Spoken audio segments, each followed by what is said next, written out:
Thank you. My name is Norma Quintanilla. I am the study coordinator at the National Center for Disaster Medicine and Public Health, and we welcome you to this webinar, the overview of the NDMS Pilot Program. We want to thank the American Public Health Association once again for designating continuing education credits for this activity. There will be a maximum of 1 credit hour for continuing medicine, nursing, and health education.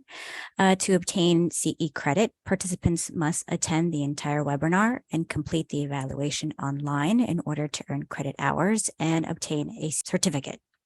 A link to the online evaluation system will be sent to all registered participants who attend the activity that will contain further instructions and a personal ID number for access to the system. Next slide. Okay, at this time, I will hand it over to Commander Michael Clayman,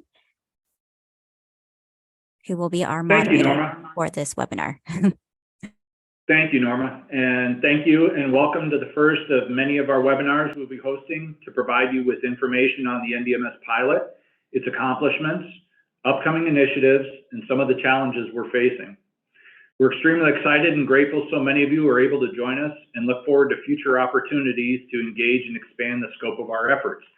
At current count, we're getting close to 100 participants, so this is fantastic turnout. Thank you very much. I'm Commander Mike Clayman, the Principal Deputy Director for the NDMS Pilot.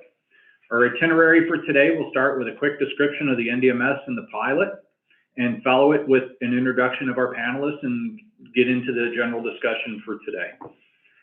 The NDMS, National Disaster Medical System, was created in the 1980s to establish a combat casualty care network in the event tensions with the then Soviet Union escalated and we started to bring back large numbers of combat casualties. The system was based upon 3 pillars of patient movement, definitive care, and response teams that many may be familiar with, DMATs or DMORDs as part of HHS. The pilot is primarily focused on the patient movement and definitive care pillars and uses the center of gravity for both through the Federal Coordinating Centers, or FCCs, that you'll hear a lot as an acronym throughout the discussion today. An FCC is an organization that is responsible for day-to-day coordination of planning and operations in 1 or more National Disaster Medical System patient reception areas. The Department of Defense Military Treatment Facilities, or Veterans Affairs Medical Centers, are responsible for the operations of an FCC. Currently, there are 65 total FCCs, with 51 belonging to the VA and 14 to the Department of Defense. Fast forward 40 years, and current global tensions have risen to the degree that Congress directed the Secretary of Defense to conduct a research-based study aimed at interoperably increasing the medical surge capacities and capabilities of the definitive care network aspect of the National Disaster Medical System.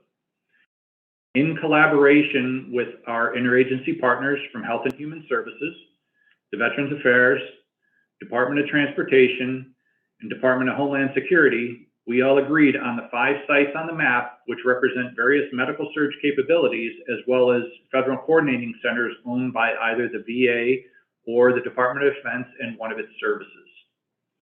As you can see in the timeline across the bottom, it identifies we were given 5 years to conduct the study, analyze, and provide research-based solutions to Congress. Year 0, it constitutes a separate study conducted to establish the pilot framework. Next slide, please.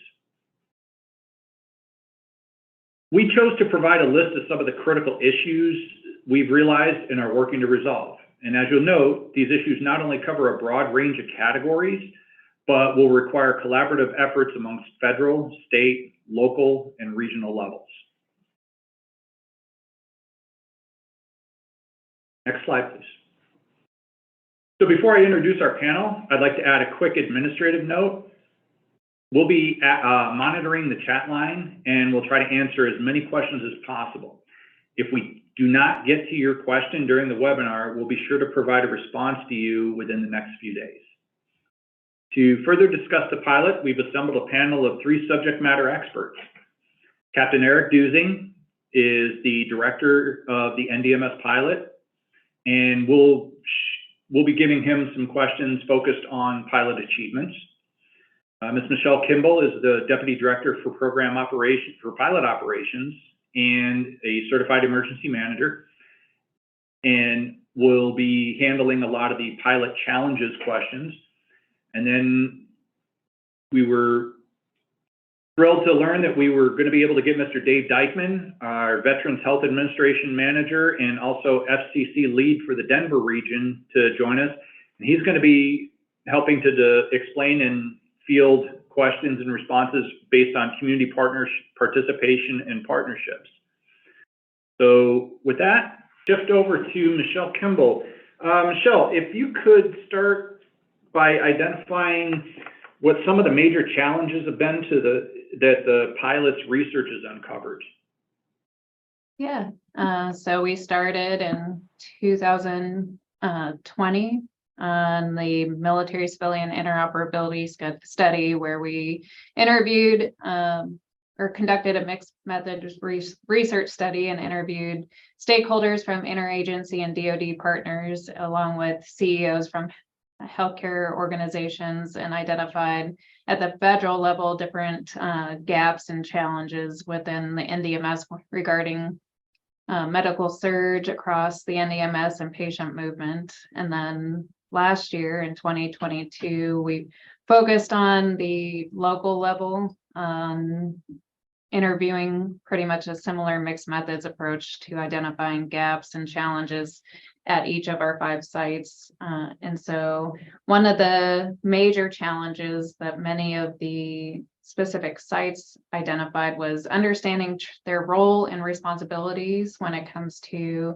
medical surge capabilities. As we all know, that we just spent the last couple years with COVID, and that's a prolonged medical surge, but our current scenario is a little more novel, even though COVID was novel until the last couple years.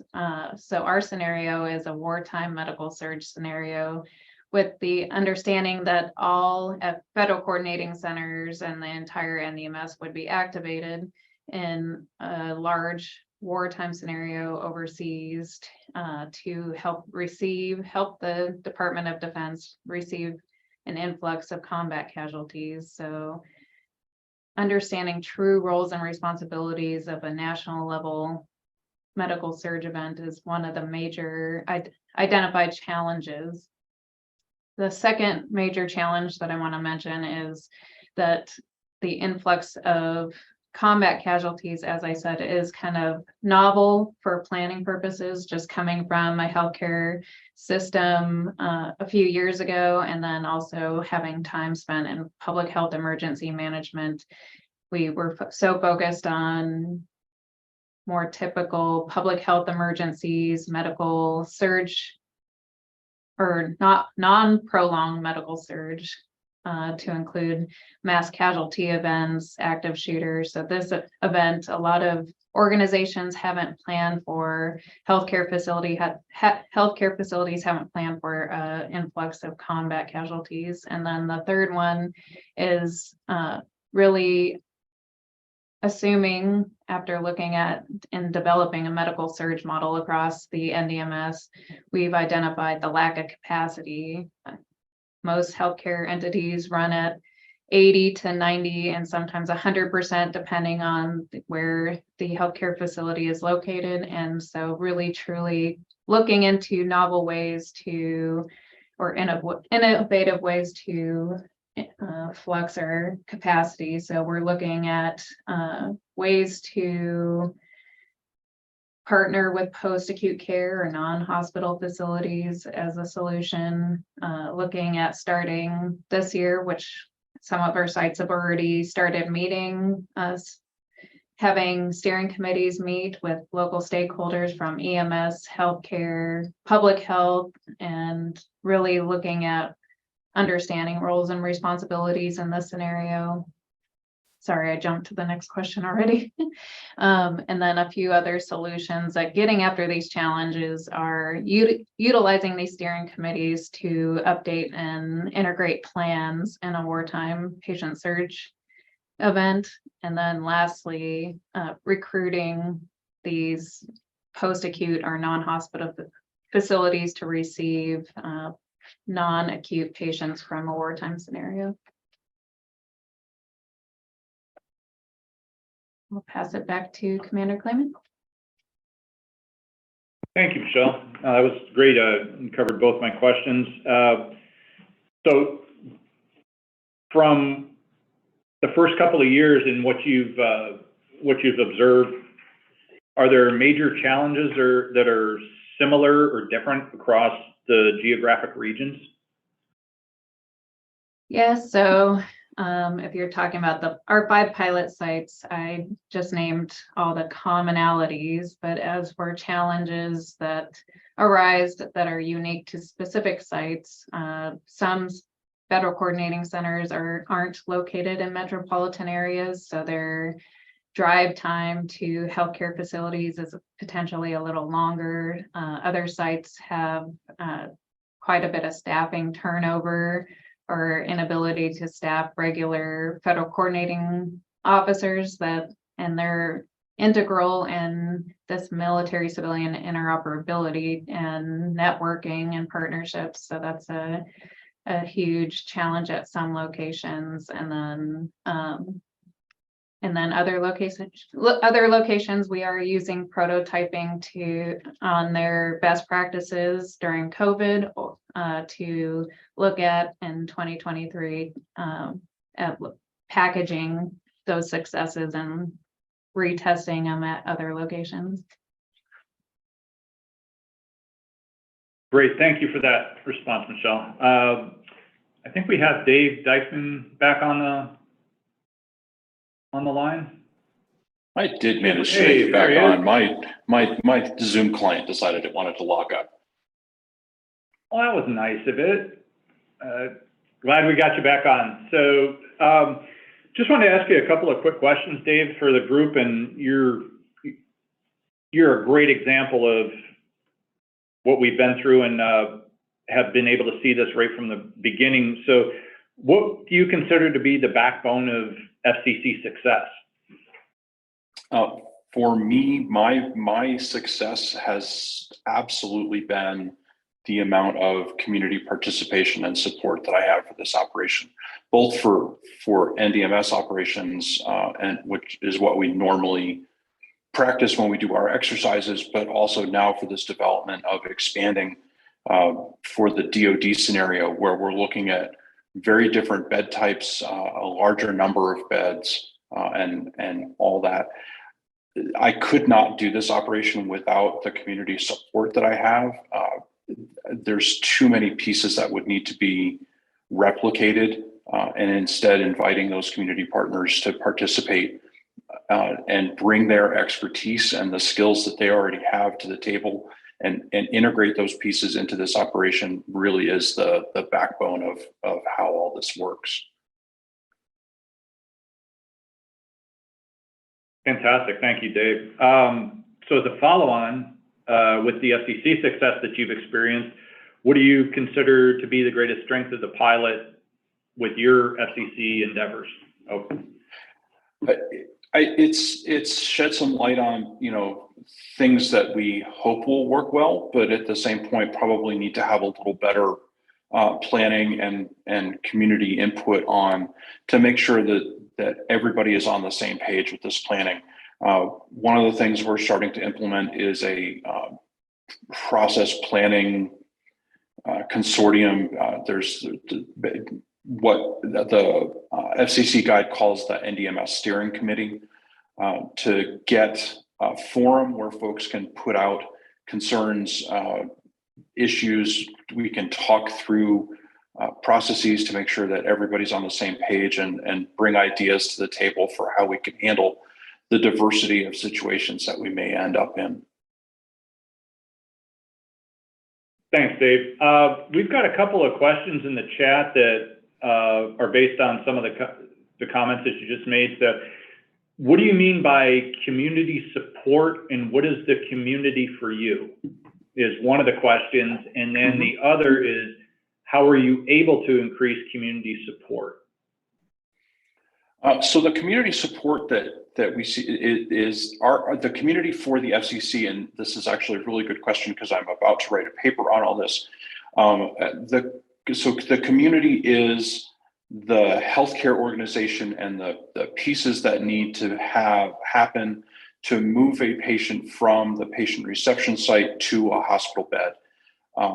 So that includes city, county, state, the airport authority, the private air company who graciously lets us use their hangar for our exercises, the local EMS service and their ability to have pre-hospital communications and be able to call in mutual aid ambulances, so that way no one area is stripped of their resources to move patients.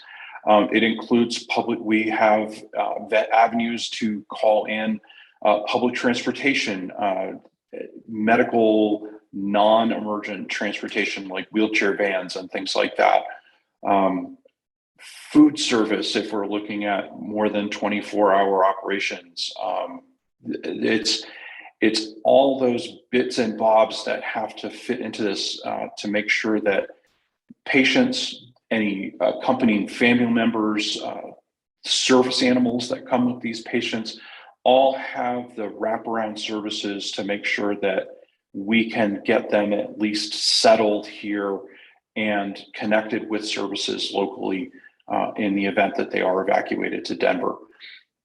On the military side, we're looking at how we can expand hospital bed to other types of care that would be available. And yes, Julie Cobb, hello, nice to see you. Yes, and healthcare coalitions here have been an absolutely vital piece of that because they really help with the hospital communication and make sure that communications to the hospitals go to the right people and the right people are included in those conversations. We have a really strong healthcare coalition organization here in Colorado. So they have clearly identified people who lead each region with the hospitals underneath them by knowing what my geographic area is that patients can be moved to. Roughly 75 miles, about an hour transportation time is what we try to limit things to. That gives me a good idea of which healthcare coalitions to work with. But I've also worked with the emergency manager at the Colorado Hospital Association, who has contacts with all of the healthcare organizations and healthcare coalitions in the state to make sure that, again, we can find out where those additional resources are and be able to move those folks. So increasing, Ann Edwards, your question, the increasing community support, a lot of that is, I think we just have people that get it. It's being able to get that message out that this is one of those things that we need to plan for ahead of time and have good communication, planning, and participation in, because when this happens, we need to know what we're going to do. It's being able to tell a good story and solicit that buy-in from all these partners. Again, there's no way that I could recreate, a transportation network or pre-hospital communications or any of these other things to then make sure that operations go smoothly, and to invite those people that already are experts in all those pieces really increases my chances of success having to do this for real. Thanks, Dave. So to round out our panel and then open the floor for some great questions that are rolling into the chat line, turn it over to Captain Deussing and start with asking what the pilot has accomplished in the last 2 years. Yeah, thanks for that question, and thanks everybody for joining. Good afternoon. It's great to be with you. I could take up the rest of this time to talk about the pilot's accomplishments, but I think it boils down to really one fundamental thing, and that's relationships. If you look at someone asked about kind of some of the guiding documents that established the pilot, and it was really in Congress's law, what's called the National Defense Authorization Act. Didn't want to get too much into esoterics, but the point is that in that law, it talked about the pilot strengthening and establishing relationships, because as we all know who work in this space, all disasters are local, all responses and solutions need to be local, and all of that response coordinated rests on relationships. And so what the pilot was able to do is, one, partner with folks like Dave, who clearly have extensive knowledge, experience, and established relationships in their communities, and learn from them. And then with Dave's partnership and with folks like the Healthcare Coalition in the Denver area, we were able to further strengthen relationships by bringing those folks together to look at the problem sets of medical surge capability, capacity, and interoperability, and say, okay, this is a construct, just kind of touching on another question that was in the chat. This is something that's been around for 40 years, but how do we make it operational and functional for 21st century threats, right? And so what was amazing and what just is really inspiring is that we have over 200 different organizations, individuals from these 5 pilot sites who are getting together on a regular basis and coming up with solutions, coming up with ways to advance the NDMS patient movement and definitive care components that you mentioned, Mike, and then looking for innovations. What do we learn from the last 3 years of COVID response that can be incorporated into an NDMS activation at scale? Those are really important questions that require collaboration and collaborative solutions. And so all of that is based on relationships. And so we are just so grateful for the relationships that we have been able to establish with the federal coordinating centers at these 5 sites, and then through them, the vast network of public and private sector partners that make up the NDMS. I'll pause there to see if you have any follow-on questions. Yeah, thank you very much. That helped us identify some of the gray area that we weren't able to really dig into or provide in the initial overview of the pilot and the NDMS system, but very much appreciate your response. So the other that I wanted to ask is also a lot of the accomplishments that we have been able to do. And one thing I like to note, I think you mentioned it already, but we're working on something that has never been activated at scale and was just a paper concept back in the 80s. And we've used elements of it, but not in its entirety. So it was really quite the learning experience that we've all been on. But some of these accomplishments that we have attained to date, how have they impacted the field? Yeah. Well, I'd like to go back to something you said about we've never activated at scale for its original purpose, which, as you mentioned, was kind of a Cold War construct for a hot war with a peer adversary, force on force, generating tens of thousands of casualties. And we've never done that, fortunately. We're all really grateful that we've never had to see the NDMS activated for that purpose at scale. But that also, kind of goes into the answer to your question about what have these accomplishments done as far as impact to the field, is that we've brought that original intent of the NDMS, which has never gone away, but back to center of focus through these partnerships, through these relationships at the local level. And so, we've said, hey, the NDMS needs to be there every hurricane season, every time that there's a natural disaster. And as we've all learned, medical surge is essential for things like the pandemic that we're still on the tail end of here. But NDMS absolutely needs to be there at scale for a large scale combat operation. And so what we've been able to do is we've been able to bring that back into the conversation, and not just into conversation, but into the solution sets that we're implementing. And we'll get to that, and I know in just a few minutes.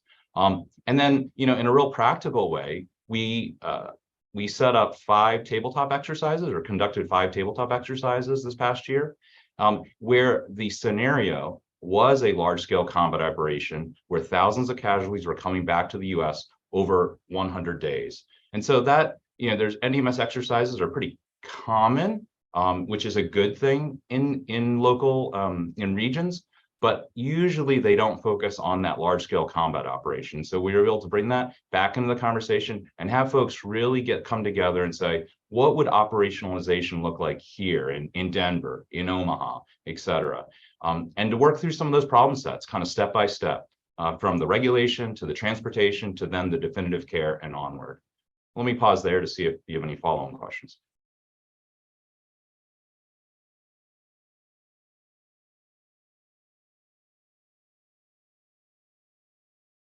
Yeah, thank you for that, and for responding to the further defining the comment I made earlier. I'd like to go back. There's several questions that we didn't go into a lot of detail in the beginning, but I just wanted to provide a little more understanding of the timeline that was presented on the first one. So, as was mentioned, the National Defense Authorization Act for fiscal year 20,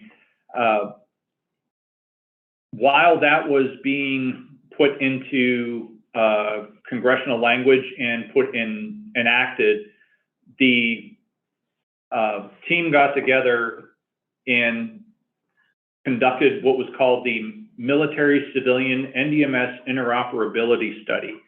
And that was an initial study to identify the sites, go to those sites, and get a better understanding of what are the issues that each location identifies with the NDMS system, and in the event that it was activated, what are some things that are going to have to be addressed?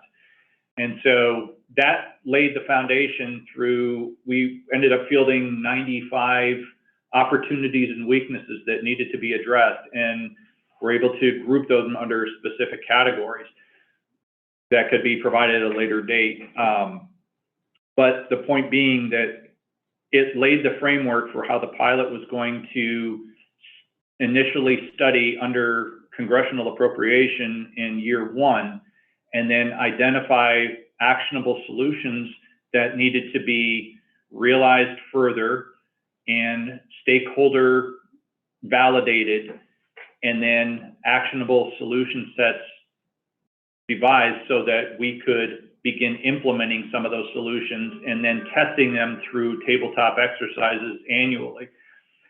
We are currently in year 2 which is phase 2 implementation, and we'll be taking the results of some of our initiatives currently underway, and we'll be testing those towards the end of this fiscal year, and using those results to identify what we will be exploring and iteratively working in the next year.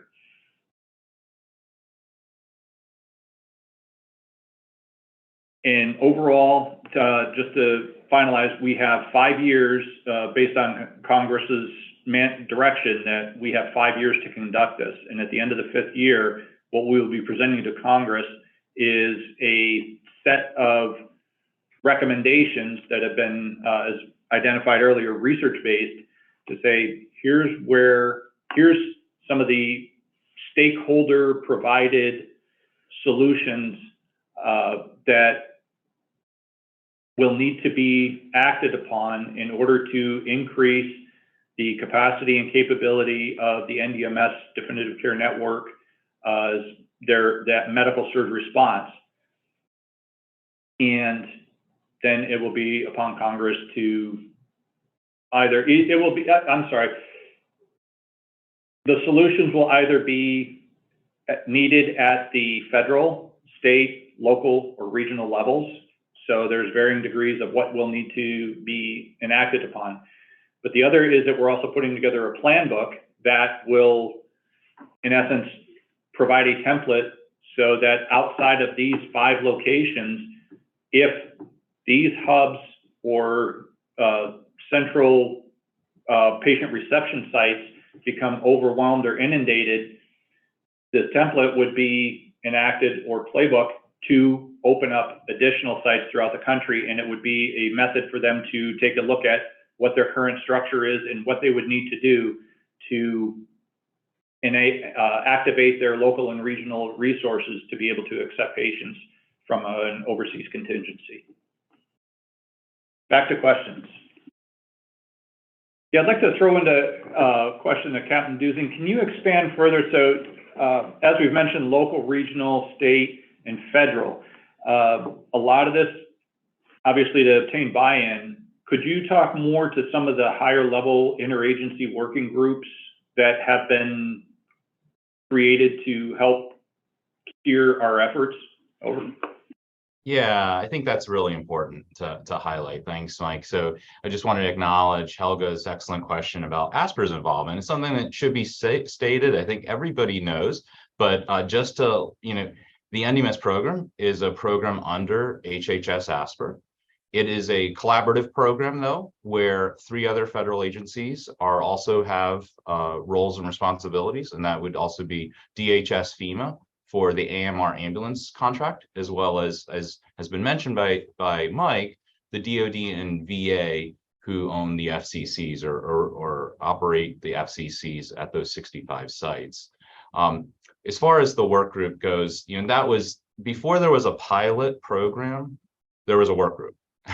And because we know that the program is based on relationships at the local level, it also is based on relationships at the federal level. And so we established a working group among 5 federal agencies. So the 4 that I just mentioned, DoD, obviously, VA, HHS ASPR, and then Department of Homeland Security. But then Congress also said that we should, and it was really wise that they said we should also incorporate Department of Transportation.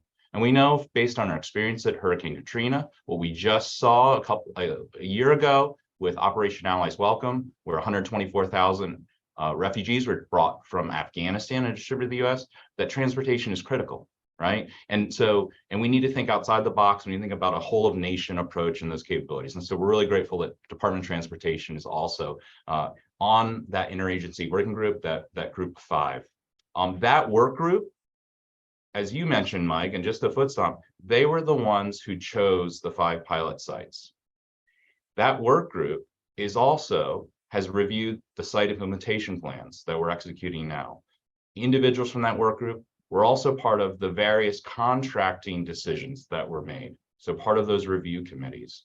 And so every step, we just in fact had a work group meeting yesterday with those representatives where we gave updates on the projects that we're doing in the site. So it's critical that we continue to get feedback. We got great feedback yesterday on some of the projects that we presented on, and we're going to continue to do that as we have from, as I said, before even the pilot began. Additionally, and not to take up too much time, but we also have a senior leader advisory group at the Deputy Assistant Secretary level. And that encompasses individuals from each of those 5 agencies at that level. So let me pause there to see if there's any follow-on questions.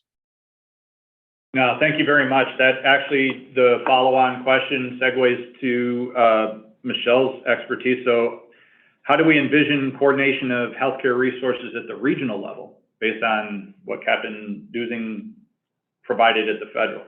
Oh.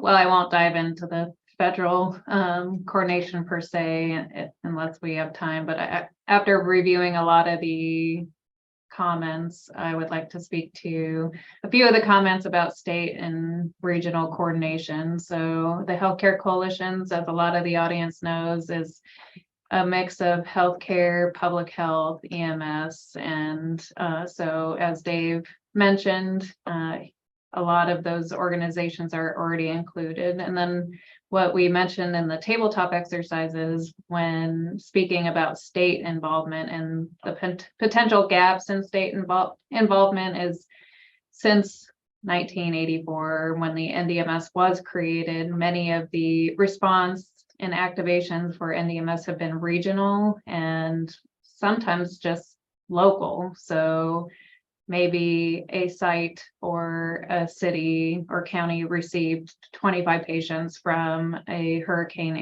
area, or in larger incidents, a whole region started receiving patients from the NDMS. In this scenario, we envision there to be more state involvement.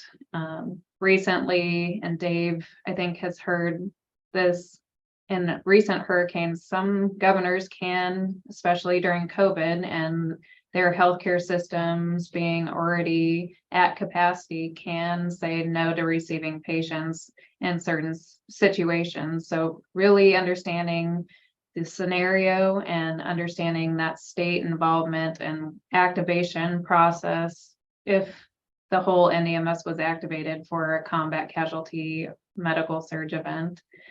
So starting with the local and understanding how the local entities, again, emergency management, EMS, healthcare, public health would respond. But as we saw in COVID, and a few people mentioned in the chats, it's a whole state response and a whole nation response. As those of you that are certified emergency managers, a whole of government and all hazard response is essential for the nation to respond to COVID and to a potential combat casualty surge. So we're starting local with the steering committees and making sure we can receive patients at the 5 sites at the county level, but also looking at innovative ways to include the state and how specifically in Texas, as one example, that Texas has, I want to touch on another comment someone mentioned, are we looking at medical operation coordinating cells or coordinating centers? And yes, we are utilizing the San Antonio Advisory Council as a prototype on ways to potentially highlight and showcase the mock model at other sites. And then also Texas, being so large of a state, has 4 federal coordinating centers. So the Army, specifically FCC, one of our site FCCs is going to collaborate with 2 VA FCCs and another Army FCC in 2023 and 2024 to exercise that whole of state response.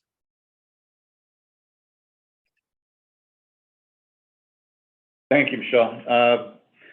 So this one's out to the general group. So what are some of the most critical focus areas that the pilot has identified needing to improve the NDMS?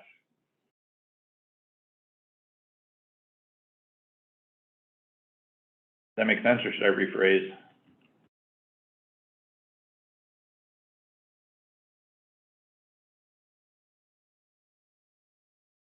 It makes sense, Mike. I'd be happy to let Dave or Michelle answer first. I think, Dave, would you like to take it first from kind of the local level, or well, I've got the mic, should I just go? I can certainly talk in. Mike, can you just rephrase that for me though? Just I want to make sure that I'm answering the right question.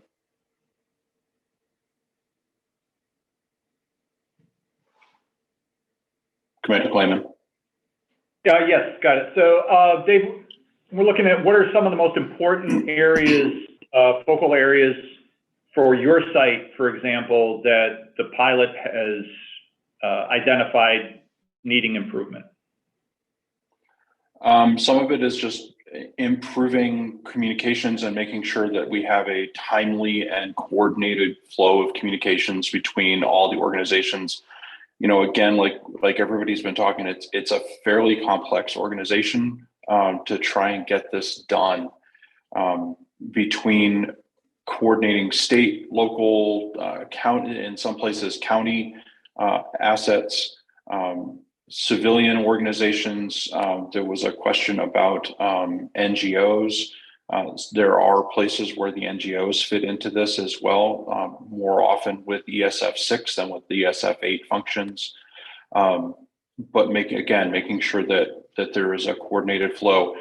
You know, this is one of those things where I think we talk about incident command structure, and this is one of those incidents where it's really important that the folks participating know and understand what incident command is, because to keep all these parts organized, that structure really needs to be put in place. Handling logistics for items, handling finance admin for pieces, making sure that we have a good plan. Again, it's coordination between Air Force, NDMS, HHS, the VA and then our outreach to the local community, we're working on plans to make sure that, again, everyone is getting as accurate as possible information in as timely a fashion as possible. It's probably one of the biggest pieces that we've found in this. Again, I have a great coalition of folks here in Denver who all are experts in the pieces that contribute to this overall operation. But if I don't get the right word to folks in a timely manner, none of it works.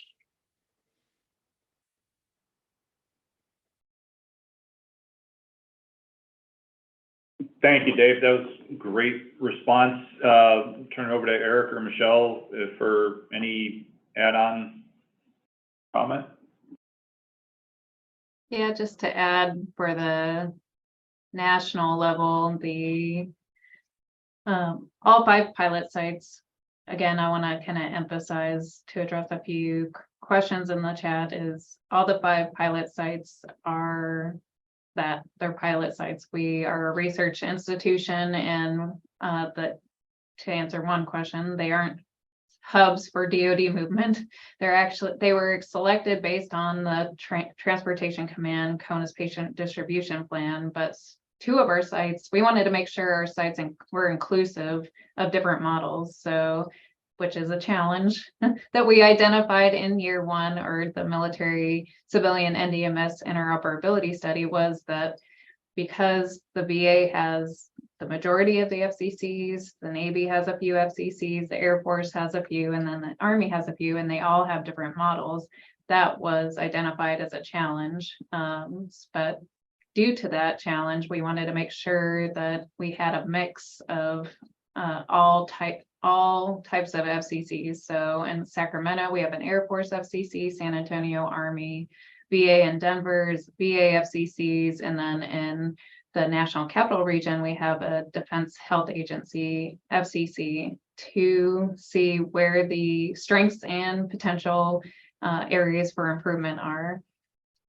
So just addressing the national level challenge of the uniqueness of different FCCs, which is similar to a few folks have mentioned healthcare coalitions.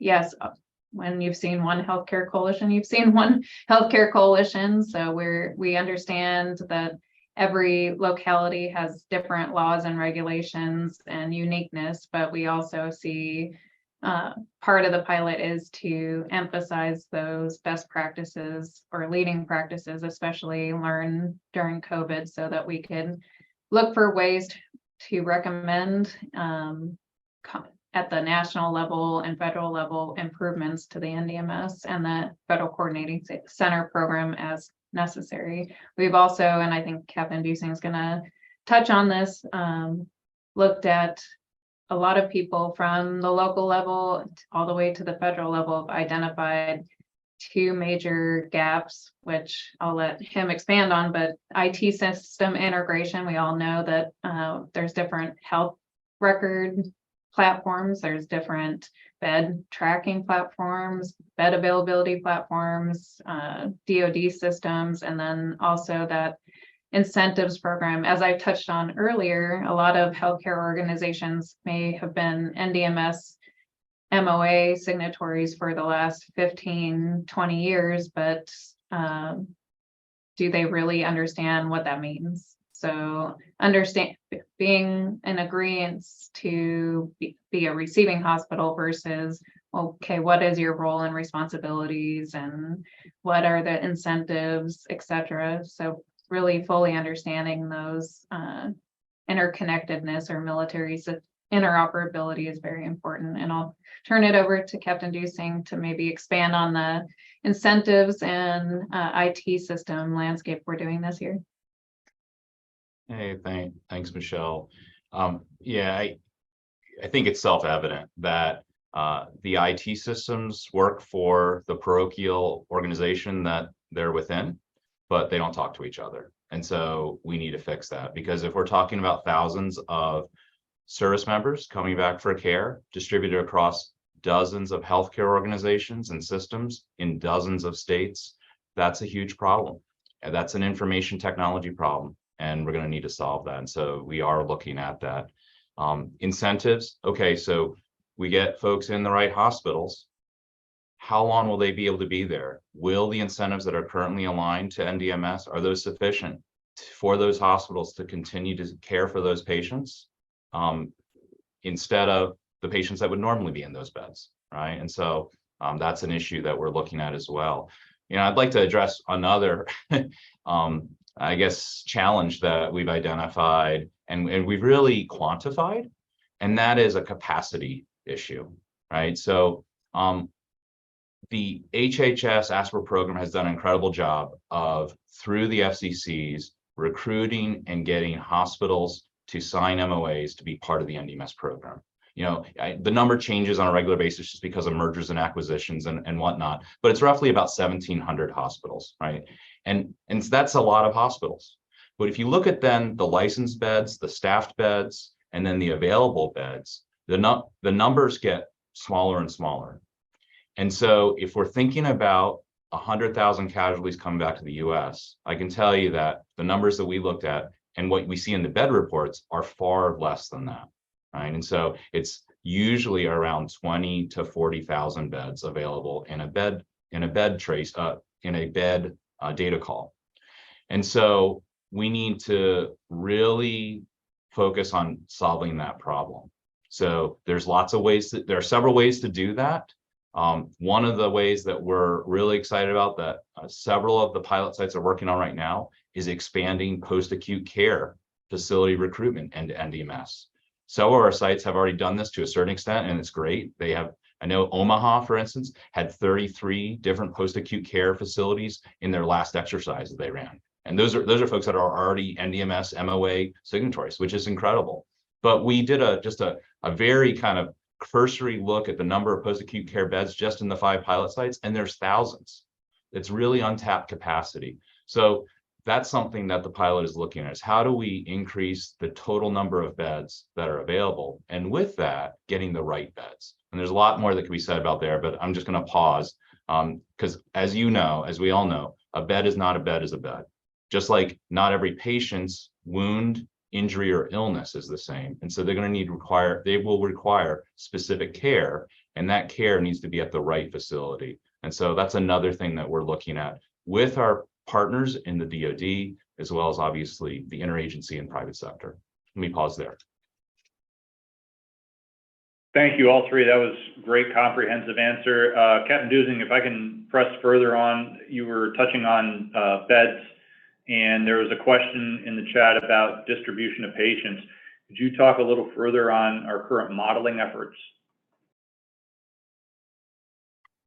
Sure, I'm going to try to find where that is in the chat to answer it specifically.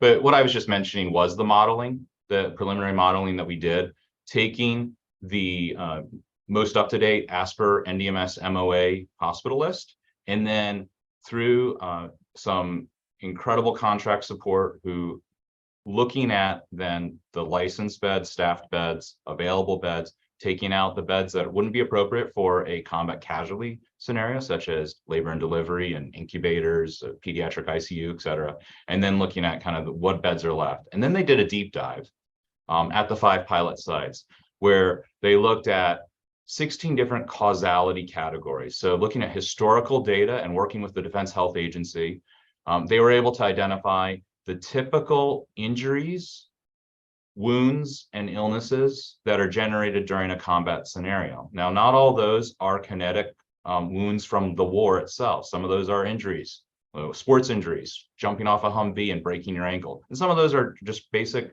diseases like heart attacks, your appendix bursts, things like that.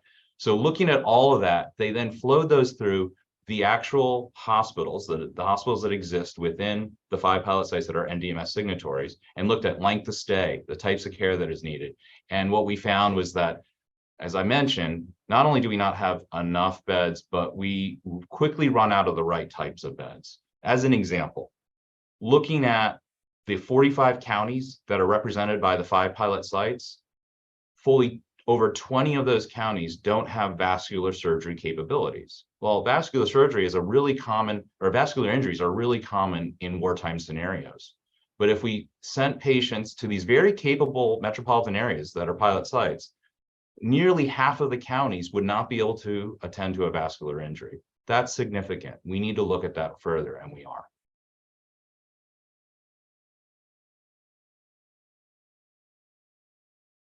Thank you for that. Dave, offer you an opportunity to respond at your level as far as distribution and. Yeah, so one of the things that's kind of built into the system is the, we do a national bed call as a regular exercise. And that's all the FCCs reporting up to HHS, and it gives us an idea of how many hospitals are paying attention and reporting, and who are the NDMS signatories and whatnot. But if a particular area does not have beds available, we can look at another area. The intention of the system is to not deluge one geographic area or one FCC with a whole slew of patients, but to figure out how to best distribute those patients so they go to the appropriate bed types and are not all going to the same location. It can be hard with some of these restricted type, bed types, like burn beds in particular. Those most metropolitan areas, if they have beds or burn services available, generally only have a very few number of burn beds. Again, it comes down to a staffing equation frequently and frequency of use. But we want to distribute those patients. With as many FCCs as we have, we can make sure that either small pockets of patients go to every FCC, or they're placed appropriately. And this takes coordinated communication between NDMS figuring out what patients are going to be moved through the system, and the Air Force allowing those patients to be moved. And then coordination with the Air Force transportation services. Hang on. But again, we're trying to figure out where these patients are going to go. Again, the bed types for DoD patient movement would be slightly different than the NDMS patient movement, because we don't need to worry about pediatric patients. So I have, to answer Nate Matthews-Trigg's question, I have worked with the Written Network in Boston previously, helped design an exercise for them. That is one of the considerations in patient movement. Again, very different type of patient movement. Many of those patients that would be moved need treatment, but can be treated in an outpatient type capacity. So ESF6 takes on a much higher role for treatment of those patients. And also starting conversations here in Denver with the Written Network folks here in Denver, how we can also work with that here. But again, the purpose of having all these FCCs and everything else is to distribute these patients in a way that doesn't overwhelm the system, allows them to absorb them.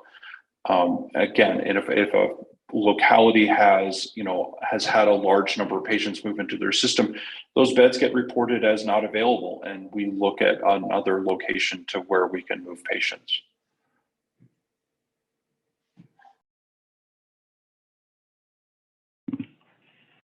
Thank you very much, Dave. I think we have time for one more question. I want to ask Michelle. So we've gotten a couple of questions in the chat from American Red Cross, and there was also another one about the Medical Reserve Corps. Can you give a quick response on our discussions and to get volunteer organizations engaged with the pilot? Yeah, I think Dave might be able to expand on what I have to say, because with what we've observed in our research over the last couple of years is that many DoD federal coordinating centers, which I think there's only about 11 of them, tend to rely less on volunteer organizations compared to the VA, which owns most of the FCCs. So in my experience, I was the operations officer for the Puget Sound FCC in Tacoma, Washington for a few years. I won't say how long ago, coming close to 10 years ago. But so when we were there, because of the issues trying to get volunteer organizations on and off the military base, because most DoD or Department of Defense FCCs receive patients on military bases on their airfields.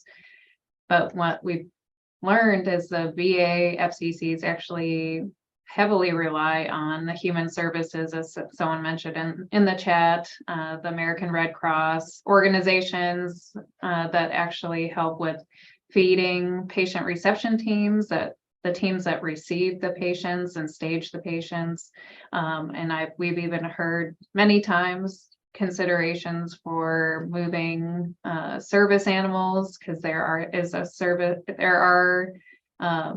service members that are actually service dogs, and that's been brought up in our discussions, because if you think about a combat casualty event, we don't actually expect a lot of pediatric or moving droves of family members as you would see in a disaster movement of patients, but there are those situations that have been brought up, and the VA has exemplified the use of nonprofit organizations in coordination with federal coordination of movement of patients in a disaster. As for the Medical Reserve Corps, again, I'm from Washington State originally, and the state of Washington has an extensive Medical Reserve Corps and utilizes it on an annual basis for a free clinic for low-income individuals, so they are tested on a regular basis. But I also have lived in Montana, which does not have a Medical Reserve Corps, so it depends on the state. As we know, the U.S. Public Health Service is some people might know, developing out a Reserve Corps, and then there's other levels of Reserve Corps, but at this point, it really depends on the state when it comes to Medical Reserve Corps assets. Over. Thank you very much, Michelle.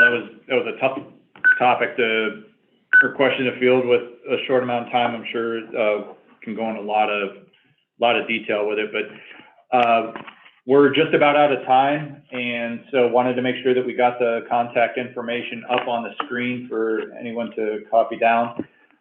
Thank you very much for a very robust discussion, and hopefully you're coming away with a little bit better understanding of the scope, the timeline, and the magnitude of work that the pilot is engaged in, and understand that our main focus is on engaging partners at all levels from federal down to local.